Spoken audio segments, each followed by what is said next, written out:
Hi dear parents, எல்லோரும் நல்லா இருக்கீங்களா? நான் ரொம்ப நல்லா இருக்கேன். இன்றைக்கி என்ன தெரியுமா டிப்ஸ்? நம்ம வீட்டில் நம்மளுடைய அம்மா அப்பாவோ இல்லை நம்மளோட மாமனார் மாமியாரோ வீட்டில் இருந்தாங்கன்னா நம்ம பசங்களும் அவங்களும் எப்படி கம்யூனிகேட் பண்ணிக்கிறாங்கன்னு பாருங்கள். தாத்தா பாட்டி இருக்கிற வீடு ரொம்ப சொர்க்கம். அதை நம்ம குழந்தைங்களுக்கு சொல்லிக் கொடுங்க. அவங்கக்கிட்ட எப்படி மரியாதையாக இருக்கணும் அப்படின்னு கற்றுக் கொடுங்க. அதுக்கப்புறம் அவங்களோட 2 பேரும் விளையாடும்போது அதை நீங்கள் கவனித்து பாருங்களேன். அந்த விளையாட்டும் சரி, அந்த பழக்க வழக்கங்களும் சரி, ரொம்ப ஆரோக்கியமாக இருக்கும். நம்ம குழந்தைங்கள நல்லபடியாக வழிநடத்தி செல்லும் அப்படின்னு நான் நினைக்கிறேன். அப்புறம் சின்ன சின்ன கதைகள், தாத்தா பாட்டி சொல்கிற கதை தான் ரொம்ப பெஸ்ட்டு உலகத்திலேயே.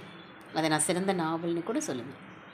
அவங்கள நல்ல விதமாக 2 பேரையும் மூவ் பண்ணி நம்ம அதுக்கு பாலமாக இருக்கணும். வயசானவங்கக்கிட்ட மரியாதையும் பணிவாகவும் இருக்கணும் அப்படிங்கிறத கற்றுக் கொடுங்க. எனக்கெல்லாம் சின்ன வயசில் தாத்தா பாட்டி கூட இருக்கிற இது இல்லை.